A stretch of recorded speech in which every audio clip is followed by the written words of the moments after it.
السلام علیکم ورحمۃ اللہ وبرکاتہ۔ الحمدللہ رب العالمین والصلاة والسلام علی رسولہ الکریم وعلی آلہ واصحابہ اجمعین، اما بعد فاعوذ باللہ من الشیطان الرجیم، بسم اللہ الرحمن الرحیم۔ شہر رمضان الذی انزل فیہ القرآن ھدی للناس وبینات من الھدی والفرقان، رب اشرح لی صدری ویسر لی امری واحلل عقدۃ من لسانی یفقہ قولی۔ میں سب سے پہلے اللہ سبحانہ و تعالیٰ کا شکر بجا لاتا ہوں، بے پایا درود و سلامتی ہو محمد مصطفیٰ صلی اللہ علیہ وسلم پر، آپ کے صحابہ کرام پر، آپ کے آل بیت پر، اور قیامت تک آنے والے سارے مسلمین اور مومنین پر، اور اللہ سبحانہ و تعالیٰ ہمیں توفیق عنایت فرمائے کہ ہر کچے اور پکے مکان میں تعارف اسلام کو ہم پیش فرما دے۔ محترم ناظرین کرام، روح رمضان کی سیریز میں آپ سبھی کا اسلامی طریقے سے استقبال ہے۔ آج کی ہماری تھیم جو میں پیش کرنے کی سعادت حاصل کر رہا ہوں وہ ہے رمضان المبارک کا اس ایمان کے ارکان سے اور اسلام کے 5 ارکان سے، ایمان کے 6 ارکان سے اور اسلام کے 5 ارکان سے اور احسان سے بڑا گہرا تعلق ہے۔ اس سے پہلے کے ایپیسوڈ میں نے آپ کو بتایا تھا کہ ایمان کے 6 ارکان سے رمضان مبارک کا کیسا گہرا تعلق ہے، میں نے اس سے پہلے والے ایپیسوڈ میں بتایا تھا۔ آج ہی ہم جانیں گے کہ اسلام کے 5 ارکان سے رمضان المبارک کا کتنا بڑا گہرا تعلق ہے، کہ جب آپ کہتے ہیں کہ اسلام کیا ہے، جبرائیل علیہ السلام نے آ کر جب پوچھا اللہ کے نبی صلی اللہ علیہ وسلم سے، صحیح مسلم حدیث نمبر 8 کے مطابق، کہ مل ایمان اور مل اسلام، کہ اللہ کے نبی صلی اللہ علیہ وسلم اسلام کیا ہے، تو اللہ کے نبی صلی اللہ علیہ وسلم نے جواب میں عرض فرمایا تھا، شہادت اللہ الہ الا اللہ وانی رسول اللہ، یعنی لا الہ الا اللہ محمد الرسول اللہ کی گواہی دینا، شہادت پیش کرنا، گواہی دینا، وَإِقَامِ الصَّلَاةِ نماز قائم کرنا، وَإِيتَاءِ الزَّكَاةِ زکوٰۃ ادا کرنا، وَصَوْمِ رمضان رمضان مبارک کے روزے رکھنا، وَحَجِّ الْبَيْتِ مَنِ اسْتَطَاعَ إِلَيْهِ سَبِيلًا اور بیت اللہ کا حج کرنا اگر وہاں تک پہنچنے کی استطاعت ہو تو اسلام کے جو 5 ارکان ہیں رمضان مبارک کا بڑا گہرا تعلق ہے۔ اب ظاہر بات ہے، ایک آدمی روزہ رکھ رہا ہے تو لا الہ الا اللہ محمد رسول اللہ کی اس نے گواہی دی، یہی وجہ ہے کہ وہ رمضان مبارک کے روزہ رکھنے کی پابندی کرنے کا وہ عہد کر رہا ہے، محنت کر رہا ہے، سحری کے لیے اٹھ رہا ہے، افطار کی وہ تیاری کر رہا ہے۔ کیوں؟ اس لیے کہ محمد صلی اللہ علیہ وسلم نے اس کو ایسا کرنے کے لیے کہا ہے۔ ہو سکتا ہے کہ سحری کے ٹائم پر اس کو کھانے کی حاجت نہیں ہوگی، لیکن وہ کہتا ہے کہ نہیں، یہ سنت ہے۔ ہو سکتا ہے کہ وہ افطار کے وقت پر وہ بھوکا نہیں ہے، پیاسا بھی نہیں ہے، 1-2 گھنٹے اور بعد میں بھی وہ افطار کر سکتا ہے، لیکن وہ ایسا نہیں کرتا۔ کیوں؟ اللہ کے نبی صلی اللہ علیہ وسلم نے کہا کہ افطار کے ٹائم پر افطار کر لینا چاہیے، سحری کے ٹائم پر اس کو سحری کرنا اور اس کی برکت حاصل کرنا چاہیے۔ تو بندہ یہ جو جذبہ اس کے اندر آ رہا ہے اتباع سنت کا، اور اسی طریقے سے روزہ کس لیے رہ رہا ہے؟ اللہ کو خوش کرنے کے لیے۔ وَمَا خَلَقْتُ الْجِنَّ وَالْإِنسَ إِلَّا لِيَعْبُدُونَ، میں نے جنوں انسانوں کو نہیں پیدا کیا مگر یہ کہ وہ میرے اکیلے کی عبادت کرے۔ سورہ زاریات سورہ نمبر 51 کے آیت نمبر 56 میں اللہ سبحانہ و تعالیٰ کہہ رہے ہیں کہ اللہ میں نے انسان اور جنوں کو اس لیے پیدا کیا تاکہ وہ میرے اکیلے کی عبادت کرے۔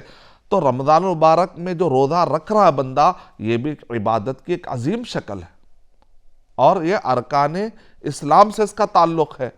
تو یہ بندہ جو یہ سارے عمل جو کر رہا ہے رمضان مبارک کے اندر، کیوں؟ اس لیے کہ اللہ سبحانہ و تعالیٰ دیکھ رہے ہیں، اس ایک اللہ سبحانہ و تعالیٰ کی عبادت کرنی ہے، اس کو خوش کرنا ہے اور تعلق باللہ قائم کرنا ہے۔ تو اللہ سبحانہ و تعالیٰ شہادت اللہ الہ الا اللہ، لا الہ الا اللہ محمد رسول اللہ سے بڑی گہری وابستگی ہے رمضان المبارک کے ایکٹیویٹیز سے۔ تو گویا کہ لا الہ الا اللہ محمد رسول اللہ اپنے کلمے کو تجدید کرنا اور اس کو تازہ کرنے کا اور ایمان کو بڑھانے کا ایک بہترین موقع ہے۔ اقام الصلاۃ، رمضان مبارک کا اسلام کے 5 ارکان سے بھی بڑا گہرا تعلق ہے۔ اس میں دوسرا رکن کیا، اسلام کا دوسرا رکن، پہلا رکن شہادت یعنی لا الہ الا اللہ محمد رسول اللہ، اور دوسرا رکن ہے اقام الصلاۃ، نماز قائم کرنا۔ رمضان مبارک میں تو نماز اتنی پڑھی جاتی ہے، اتنا اہتمام کرتے ہیں کہ لوگ فرض تو فرض، سنت تو سنت، نوافل کی کثرت کرتے ہیں، یہاں تک کہ قیام اللیل کا اہتمام ہوتا ہے۔ من قام رمضان ایمانا واحتسابا غفر له ما تقدم من ذنبی، جو قیام کرے، یعنی اللہ سبحانہ تعالیٰ کو بندے کا ٹھہرنا کتنا پسند ہے رمضان مبارک میں بندے کی بدبو تک بھی پسند ہے اللہ سبحانہ تعالیٰ۔ کستوری، مشک عنبر سے بھی زیادہ خوشبودار اللہ سبحانہ تعالیٰ کو روزے دار کی بدبو پسند آتی ہے، تو تصور کرو کہ اس کا جسم کتنا پسند آتا ہوگا۔ روزے دار کی بدبو کو اللہ تعالیٰ اتنی عزت دے رہے ہیں، اے روزے دار تیرے جسم اور تیرے وجود کو اللہ سبحانہ تعالیٰ کتنا پسند کرتے ہیں، تو پھر اس روزے والے وجود سے گالی اچھی نہیں لگتی، جھوٹ اچھا نہیں لگتا، دغا بازی اس حالت میں، غیبت، چغل خوری، گپ شپ، گندے باتیں، ادھر ادھر کی باتیں اور گندے گانے سننا، یا فواحش سے اپنے آپ کو، یا بدعتوں کے اندر، شرک کے اندر اپنے آپ کو ملوث کر لینا، یہ ایک اچھے روزے دار، ایک مومن روزے دار کی علامت نہیں ہوتی۔ جب بدبو کی اتنی اللہ کے پاس اہمیت ہے تو پورے روزے دار کی کتنی زیادہ اہمیت ہوگی آپ اندازہ لگا سکتے ہیں۔ اور پھر اس قیام کی کتنی اہمیت ہوتی، اگر وہ قیام کی اتنی اہمیت ہے تو اس نماز کی کتنی اہمیت ہوگی۔ صرف قیام کی اتنی اہمیت ہے، رکوع کی، سجدے کی، اور پورے نماز کے وہ سسٹم کی، وہ جذبہ جو پڑھ رہے ہیں، وہ تلاوت قرآن، وہ جو آپ ایکٹیویٹی کر رہے ہیں، کتنی زیادہ اہمیت ہوگی اللہ سبحانہ وتعالیٰ کے پاس۔ آپ اندازہ لگانے کی کوشش کیجئے کہ من قام رمضان ایمانا واحتسابا غفر له ما تقدم من ذنبی، کہ ایمان کی حالت میں یعنی بدعت سے پاک ہو، شرک سے پاک ہو، واحتسابا خالص اللہ کو خوش کرنے کے لیے، کسی اور کو دکھانے کے لیے نہیں، کسی اور کے خوف سے نہیں، خالص اللہ کو خوش کرنے کی نیت سے ہو، اس کے احتساب، اس کے دل میں احتساب کی نیت یہ ہے کہ میں اللہ کو خوش کروں، غفر له ما تقدم من ذنبی، ساتھ میں اگر توبہ بھی شامل ہو جائے تو اس کے کبیرہ اور صغیرہ گناہ سارے کے سارے معاف ہو جاتے ہیں۔ تو اس سے کیا پتہ چلا کہ رمضان مبارک میں بندہ قیام اللیل اور تراویح کے ذریعے سے نمازوں میں اور اضافہ ہی کر رہا ہے۔ صلاح میں تو اقام الصلاح سے بڑا گہرا تعلق ہو گیا،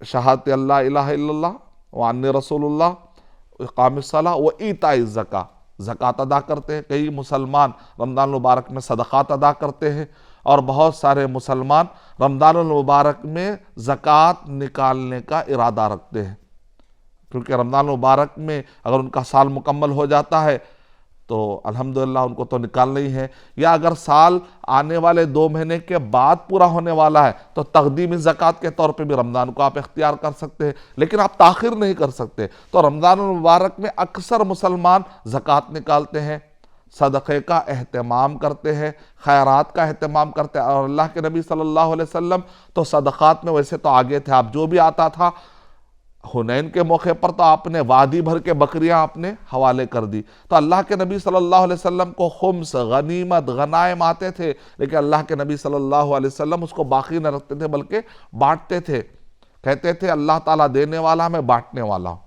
اور جب رمضان مبارک کا مہینہ آتا تو اللہ کے نبی صلی اللہ علیہ وسلم کے بارے میں آتا، صحیح بخاری کے الفاظ ہے، کالریح المرسلہ، ایک کھلی ہوا، جیسے ہوا یہ نہیں دیکھتی کہ یہ قریبی ہے یا دور کا ہے، ویسا نہیں۔ جب آدمی خیرات کرے تو آدمی یہ نہ سوچے میں صرف قریبی رشتہ داروں کو دوں گا، ایسی بات نہیں۔ قریبی رشتہ داروں کا حق تو یقیناً آپ کے لیے مقدم ہے، لیکن دوسروں کو نظر انداز کرنا یہ نہیں سکھاتا اسلام۔ سب کا خیال رکھے، جو بھی کمزور ہے، اپاہج ہے، معاشرے کے کمزور ہیں، ان سب کو مدد کرے۔ اگر اللہ نے آپ کو دیا ہے تو مدد کے لیے ہاتھ آگے بڑھائے، کوئی اس کے اندر یہ اچھا موقع ہے، نیکیاں لوٹنے کا موقع ہے۔ تو صدقات اور زکوٰۃ کی کثرت کیا بتلا رہی ہے؟ رمضان مبارک سے بڑا گہرا تعلق ہے۔ وَإِقَامِ الصَّلَاةِ وَإِيتَاءِ الزَّكَاةِ وَصَوْمِ رَمَضَانَ، رمضان المبارک میں روزہ، اس کا تو بڑا گہرا تعلق ہے۔ سورہ بقرہ سورہ نمبر 2 کے آیت نمبر 185 میں فمن شہد منکم الشہر فلیصم، کہ تم میں سے کوئی اگر اس مہینے کو پالے تو پھر اس کو روزہ رکھنا. فلیصم گویا کہ ایک حکم آ رہا ہے. وَأَتِمُّ الصِّيَامَ إِلَى اللَّيْلِ، روزے کو مکمل کرو رات تک، حکم آ رہا ہے. سورہ بقرہ سورہ نمبر 2 کے آیت نمبر 182 میں یا ایھا الذین آمنوا کتب علیکم الصیام کما کتب علی الذین من قبلکم لعلکم تتقون، تم پر روزے ویسے ہی اے ایمان والو تم پر روزے فرض کیے گئے جیسا کہ تم سے پچھلے جو گزر چکے ہیں، جو لوگ گزر چکے ہیں ان سے تم سے پہلے والے لوگوں پر بھی فرض کیے گئے تھے. لعلکم تتقون، تاکہ تم تقوی اور پرہیزگاروں میں سے ہو جاؤ، تقوی والے بن جاؤ. تو اس کے اندر کیا بتایا؟ کتبہ یعنی تم پر فرض کیے گئے. کتبہ کتبہ کا مطلب ہوتا ہے فرض کر دیے گئے. تو رمضان مبارک کا روزوں سے بڑا گہرا تعلق ہے، یہ تو سبھی جانتے ہیں. ان تؤمن شہادت اللہ الہ الا اللہ وان رسول اللہ واقام الصلاۃ وایتاء الزکاۃ وصوم رمضان وحج البیت من استطاع الیہ سبیلا. اب کوئی آدمی سوال کر سکتا ہے حج تو ذی الحجہ میں ہوتا ہے، رمضان مبارک سے اس کا کیسے تعلق ہے؟ رمضان مبارک کا حج سے بھی بڑا گہرا تعلق ہے. وہ کیسے؟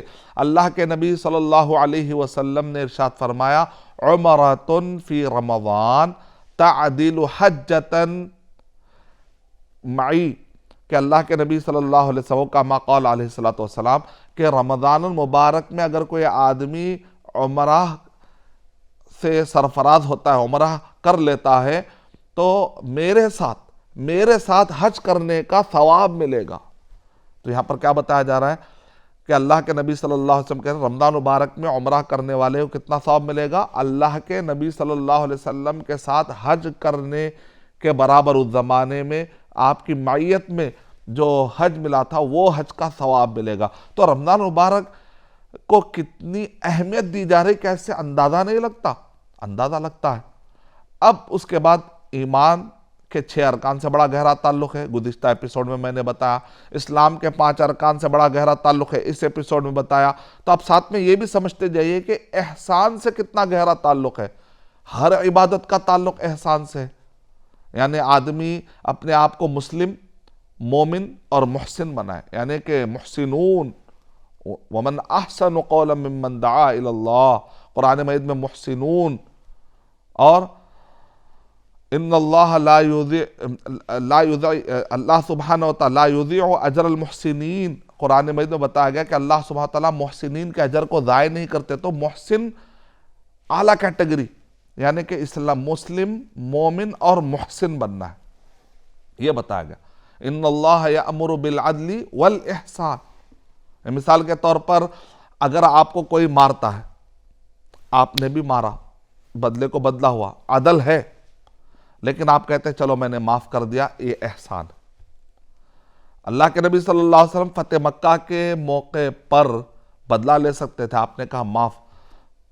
اگر بدلہ لیتے تو وہ عدل تھا، لیکن اللہ کے نبی صلی اللہ علیہ وسلم احسان کا راستہ اپناتے ہیں. احسان ایک ہائر کیٹیگری والا ایمان اور اونچے اخلاق کا ایک درجہ ہوتا ہے. اور حدیث میں جو حدیث جبرائیل کے اندر اس کا جو ڈیفینیشن ہے اس پر بھی ذرا غور کرتے جائیے کہ جبرائیل علیہ السلام نے صحیح مسلم حدیث نمبر 8 پڑھی ہے تفصیلی طور پر.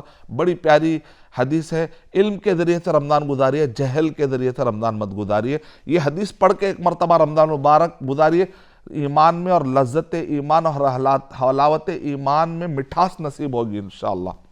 مل احسان، اے اللہ کے نبی صلی اللہ علیہ وسلم احسان کیا ہے؟ تو اللہ کے نبی صلی اللہ علیہ وسلم نے ارشاد فرمایا تعبد اللہ کأنک تراہ، کہ تم عبادت کرو گویا کہ تم اللہ کو دیکھ رہے ہو. فإن لم تکن تراہ فإنہ یراک، اگر تم دیکھ رہے ہو، گویا کہ دیکھ رہے ہو، یہ کیفیت پیدا نہیں ہو رہی تو کم سے کم یہ تو کیفیت پیدا کرو کہ اللہ سبحانہ وتعالیٰ تمہیں دیکھ رہے ہیں. اور یہ صرف نماز، روزہ، زندگی کے ہر شعبے میں آپ کو یہ کیفیت لانا پڑے گا کہ میں کر رہا ہوں اللہ سبحانہ وتعالیٰ کے لیے. میں کسی اور کو بتانے کے لیے کیوں کروں؟ کیونکہ جس کو میں بتانے کے لیے کر رہا ہوں وہ کل مرنے والا ہے، لیکن میں جس کے لیے کر رہا ہوں وہ حیٌ ہے، قیوم ہے. اور کئی لوگ آ کر کہتے ہیں کہ میں نے میرے بھائی کے لیے کیا کیا نہیں کیا، لیکن آج میرا بھائی مجھ کو ایسا کہتا ہے تو مجھے اس لیے بہت درد ہوتا ہے دل میں، بہت تکلیف ہوتی ہے۔ تو میرے بھائی آپ نے بھائی کے لیے کیوں کیا؟ آپ اللہ کے لیے کرنا تھا۔ یعنی نیکی کرو اللہ سبحانہ و تعالیٰ کے لیے، نیکی کر ترازو میں ڈال، نیکی کر دریا میں ڈال، یہ جملہ میں نہیں کہوں گا، پانی میں بہہ کے نکل جائے گی پھر، نیکی کر ترازو میں ڈال، بس وہ جنت کا فیصلہ کرنے والا مالک یوم الدین، قیامت کے دن کا مالک اللہ سبحانہ و تعالیٰ، اس کے لیے کرو۔ اس کے بعد آپ کو خوف ہی نہیں، سامنے والا اعتراف کرے یا نہ کرے اس سے کیا مطلب ہوتا ہے؟ مان لیا سامنے والا، ویل اینڈ گڈ، نہیں بھی مانتا ہے تو آپ کو کبھی تکلیف ہی نہیں ہوتی، کیونکہ آپ نے اس کے لیے کیا ہی نہیں نا۔ آپ نے کسی کی مدد کی اللہ کے لیے، آپ نے بیوہ کی مدد کی اللہ کے لیے، آپ نے یتیم کی مدد کی اللہ کے لیے۔ وہ یتیم بڑا ہو کے آپ کو ابیوز کر رہا ہے، گالی دے رہا، اس سے مجھے کیا لینا دینا؟ میں نے بیوی کے لیے کیا، بیوی کہتی میں نے شوہر کے لیے کیا، نہیں، یہ سب جملے غلط ہیں، میں نے اللہ کے لیے کیا احسان، کہ گویا کہ تم اللہ سبحانہ تعالیٰ کو دیکھ رہے ہو، یا کم سے کم یہ ہے کہ اللہ سبحانہ تعالیٰ تمہیں، تو کوئی بھی کیفیت، آپ ایک جاتے جاتے دیکھ رہے کہ پتھر گرا ہوا ہے تو آپ کہتے ہیں ارے میں اٹھا دوں گا، ہو سکتا کوئی بھی نہ دیکھ رہا، اب انتظار نہ کرے آپ کے کوئی آئے اور دیکھے اسی وقت پر آپ پتھر اٹھائے، یا پھر سیلفی لے، دیکھو میں پتھر اٹھا رہا ہوں، ضرورت نہیں ہے۔ جو نیکی دینے والا ہے، قیامت قائم کرنے والا، مالک یوم الدین، قیامت کے دن کا فیصلہ، بدلے کے دن کا مالک ہے، وہ دیکھ رہا ہے، میرے لیے کافی ہے۔ میں کس کے بارے میں کیا کہہ رہا ہوں، اگر یہ تصور آ جائے کہ اللہ بصیر ہے، اللہ تعالیٰ سننے والا، اللہ تعالیٰ رقیب ہے، اللہ سبحانہ تعالیٰ مجیب ہے، یہ تصور کے ساتھ اگر میں زندگی گزاروں گا تو میرے زندگی کے اندر احسان کی کیفیت آ جائے گی، جو کہ مطلوب ہے۔ مسلم ویسے تو بدو بھی کلمہ پڑھ چکے تھے لیکن ایمان نہیں تھا، تو قرآن مجید میں سورہ حجرات پڑھ کر دیکھیے، آنکھیں کھلی رہ جائیں گی کہ قرآن مجید ہم کو کیا لیول پر دیکھنا چاہتا ہے۔ قرآن مجید کا جو انسان ہے نا، وہ بہت ہی اعلیٰ قسم کا انسان۔ تو بدو بھی اپنے آپ کو کہتے تھے ہم ایمان لائے، تو قرآن مجید نے کہہ دیا کہ نہیں تم یہ مت کہو کہ ایمان لائے، تم کہو کہ ہم مسلم ہیں۔ اس کا مطلب کیا نکلا؟ مسلم، مومن اور محسن کیٹیگری۔